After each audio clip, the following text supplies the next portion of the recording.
컬처를 만들어야죠.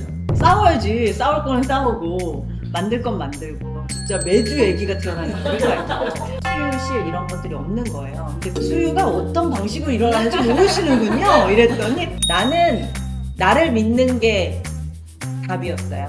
버스 언니들. 일과 육아 어떤 식으로 해오셨는지. 나 혼자만의 삶을 살다가 두 명치의 삶? 당연히 어려운 거는 너무너무 당연한 거고, 저도 이 친구한테 엄마가 성장하는 모습들을 같이 보여주는 게, 엄마는 일하기 때문에 나하고 같이 있는 시간이 부족해라고 하는 그런 갈증으로 안 이어가게끔 했던 방식이었던 것 같아요. 그래서 엄마가 본인 옆에 있지 않았던 시간에 무엇이 일어나는지를 이 아이가 알게끔 해줬어요. 엄마가 어젯밤에 안 들어와서 이런 걸 만드는 거였구나. 엄마가 일주일 동안 출장을 갔다 온 곳이 이런 곳이었구나. 두 번째 팁 중에 하나는 이 아이가 제 시간들을 너무 명확하게 예상 가능하도록 했어요. 저는 일주일에 한 번 반드시 재택은 그날 하는 거고, 일주일에 2번 야근하는 날은 반드시 야근인 거고, 그거 끝나고 나면 2주간은 너랑 반드시 놀아가. 이게 이제 우리의 17년의 루틴이거든요. 그 루틴 때문에 불안하지 않게 그 시간들 함께 공존하면서 살아오는 것 같아요. 저희 엄마도 되게 이제 전형적인 어른들이니까 엄마가 저한테 하는 얘기가 너 일터에 나가서 애엄마인 거 티내지 마 이런 얘기를 하는 거예요. 근데 제가 거기에서 항상 얘기하는 게 애엄마인 걸 티내야 하는 거야. 아이 엄마라고 하는 그 포지션을 하나 더 가지고 있는 사람은 분명히 다르게 일할 수밖에 없어요.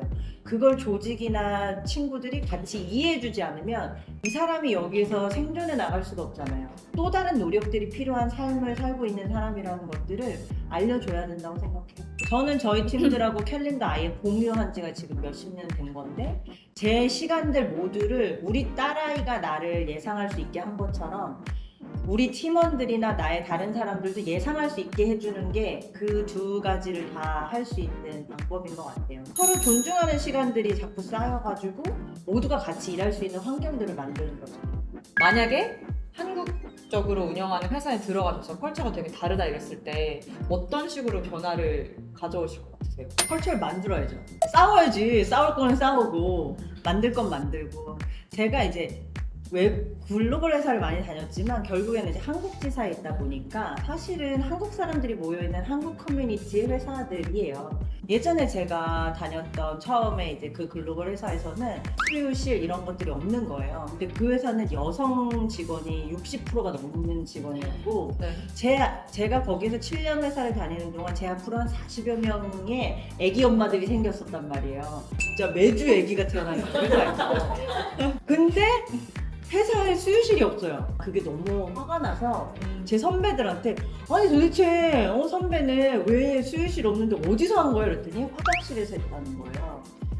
아니 내 애 먹을 우유를 똥뚝간에서 했다고요? 뭐 이런 얘기를 했더니 누구 하나 목소리를 내미는 것들을 용기를 못 냈다는 게 너무너무 화가 났었어요. 그러고 나니까 언니한테 화나고 나니까 내가 그 언니가 되면 안 되는 거잖아요. 맞아요. 이런 간담회 같은 것들이 있었는데 이제 그때 손을 들고 수유실을 만들어 주셔야죠 라고 얘기를 하는데 저도 막 목소리가 바들바들 떨리는 거예요. 왜냐면 이게 네가 네 애 낳았다고 이제는 뭐 그런 거 요구하는구나 라고 나의 요구로만 들릴 수 있잖아요. 근데 이제 그게 아니다라는 걸 얘기하기 위해서 이제 목소리 막 떨리면서 얘기했었던 날이 기억이 나는데, 그거를 결국에는 만들어 주셨고 어느 방에 했더니 방이 뭐 비치는 뮤린 거예요. 그래서 수유가 어떤 방식으로 일어나는지 모르시는군요. 이랬더니 그래. 그래서 이제 또 블라인드를 치고 이런 시행착오들을 엄청나게 겪어서 그 방이 만들어졌고, 그 이후로 제가 한 10몇 년 지나고 제가 이제 인터뷰를 보는 자리에서 만나왔던 친구가 제가 그 회사에 신입사원으로 들어갔었던 친구였고, 그때 이렇게 손 드시고 얘기하는 장면을 봤던 사람인데, 제가 그 회사에서 오래 다녀서 아이를 낳았고 그 수유실을 이용했습니다 라고 얘기해 주는 거예요. 그런 컬처가 없는 곳이어도 내가 쥐어짜서 소리 높여 얘기하는 이유인 것 같아요. 질문을 좀 받아볼까요? 여기 방청객? 여기 방청객. 계신 분들, 라이브로 계신 분들께도 질문을 좀 받아볼게요. 안녕하세요. 한국 대기업에서 소프트웨어 엔지니어로 일하고 있는데 해외로 가고 싶기는 한데 해고와 그에 따른 비자 이슈, 최악의 경우 돌아왔을 때 자리가 없지 않을까라는 두려움이 있는데 막연한 질문이지만 조언해 주실 게 있을까요? 가서 해고를 당해서 돌아와도 그 경험으로서 한국에서 스타트업을 가든 다시 그냥 중견기업에 가든 분명 도움 될 것 같거든요. 잘린 거는 잘렸냐고 물어보지 않는 이상 잘렸다고 굳이 말 안 해도 되거든요. 본인이 썼던 시간에 대해서 러닝이 있었다라는 것들은 무척 큰 자산이 된다고 생각해요. 그래서 이게 갔다가 망하면 돌아오면 없으면 어떡하지요가 아니라 갔다가 망해서 돌아온 것도 나한테 힘이라고 얘기할 수 있어야 하죠. 거기 가서 이런 정도까지 했는데 내가 여기 와서 못할 게 뭐가 있습니까? 라고 맞아요. 하고 들어가야 되는 거죠. 실패마저도 나한테는 득이 된다 라고 생각하는 마음으로 용기 내실 일이 있으면 무조건 용기 내셨으면 좋겠어요. 이전에 마이크로소프트에 있었는데 거기에서 엄청 좋은 포지션에 있었고 좋은 상태에 있었어요. 뭐 일 잘하고 있어가지고 인정 많이 받고 이제 뭐 본사에서도 그럼 이런 일도 해볼래라고 하는 제안들도 많이 받을 때였는데 페이스북 캠퍼스를 놀러 갔는데 너무 가슴이 심장이 두근두근 떨리는 거예요. 너무 좋아가지고. 저도 다시 갔는데 너무 떨리더라고요. 저번 주에 갔었거든요, 애기 데리고. 그래서 그 떨리는 마음을 줬고 싶다는 생각이 들었는데 누가 봤을 때는 나이 40이 넘어가지고 제가 갑자기 저렇게 얼렁뚱땅 잘하고 이미 보장된 이것들을 버리고 아무것도 개런티하지 않은 이것들을 그냥 마음이 떨렸어 하는 걸로 가는 거 저거 무슨 커리어야 F의 거리. F의 커리어지. 변화를 가지려고 하면 용기가 필요하잖아요. 근데 그 변화가 나한테 도움이 될지 안 될지 모르는 상황에서 용기를 내려니까 무서운 거예요. 나는 나를 믿는 게 답이었어요.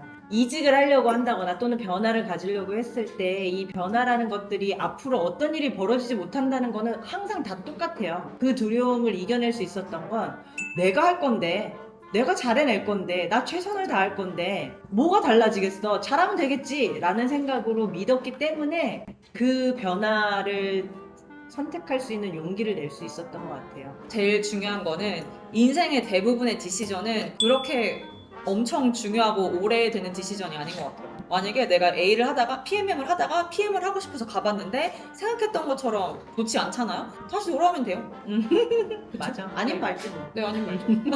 또 거기서 한 것도 좋은 PMM이 될 수 있도록 더 좋게 되는 걸음이 될 수도 있고 확실히 얘는 아니다라고 이제 알게 됐으니까 그것도 평생 계속 궁금해하는 것보다 한번 해보는 것도 좋은 그것도 방법인 좋아요. 것 같아요. 올리브님이나 소라님이나 좀 신입 시절에 했었던 약간 실수들?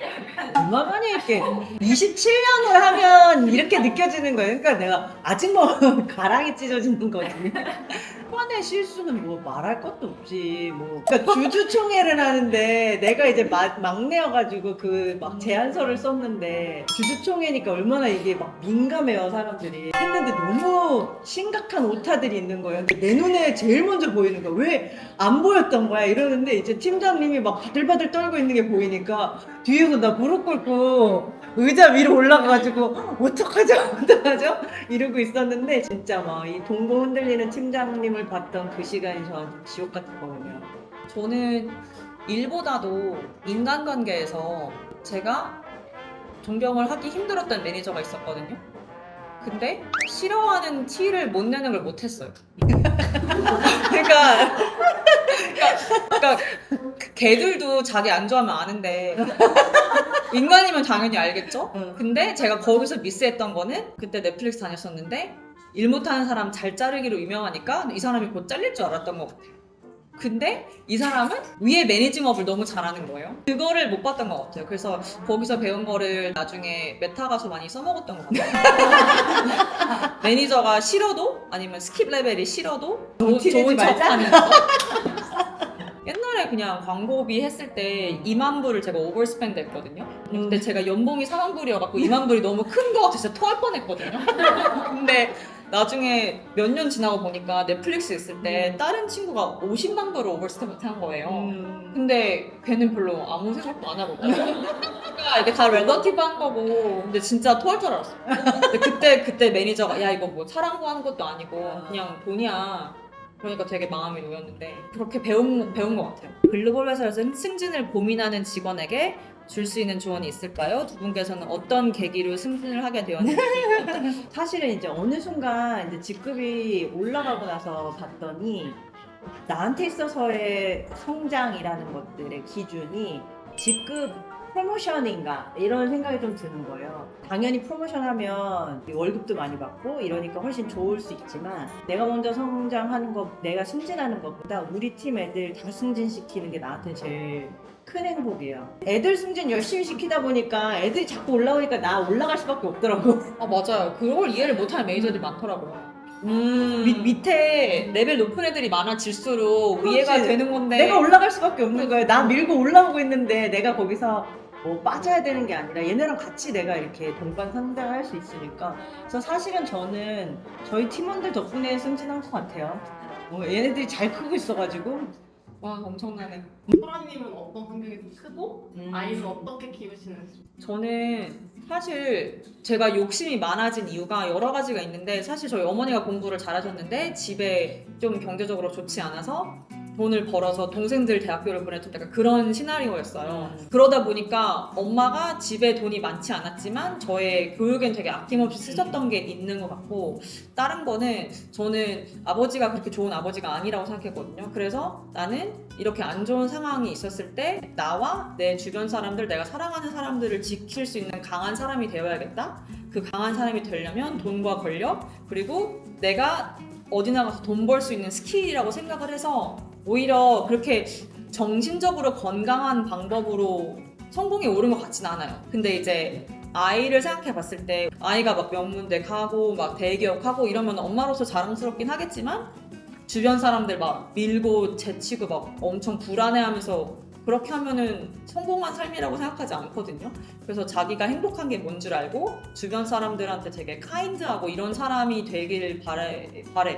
그래서 그런 쪽으로 되게 고민을 많이 하는 것 같아요. 아이한테 있어서 바라고 있는 거는 제가 이제 이 시간들의 터널들을 지나 보니까 많이 이제 주저했고 내가 이제 또 사회로부터 들었었던 많은 이야기들에 흔들렸었던 시간들에 이제 아이가 딸아이다 보니까 이 아이도 동일한 얘기들을 되게 이렇게 생각보다 내가 세상이 되게 많이 바뀔 줄 알았단 말이에요. 한 20년쯤 지나면. 근데 너무 별로 안 바뀌었는데 막 17년이나 지나 있어가지고 마음이 조급해진 거예요. 아직 세상이 내가 원하는 만큼 좋아지지 않았는데 아직 세상이 정신을 들차렸는데 막 이런 생각이 들어서 아이한테 내가 해주고 싶은 환경은 이 아이가 적어도 내가 들었던 그런 말들을 듣지 않았으면 좋겠고 그리고 이 아이가 주저하지 않았으면 좋겠고 그것들을 선택하는 데 있어서 자신을 가장 우선시 여기는 자신을 사랑하는 마음들을 가졌으면 좋겠다라는 생각을 갖고 있어서 그래서 내가 멈추지 않고 가는 거예요. 이 아이가 엄마가 저때쯤 멈췄다라고 하면 그때쯤 본인도 그게 레퍼런스가 돼서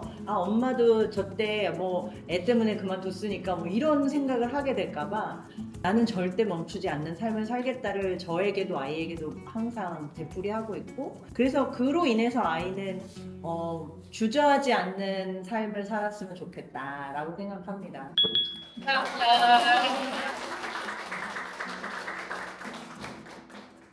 안녕. 안녕히 가세요. 안녕히 가세요. Bye. Thanks for watching. Let's grow together.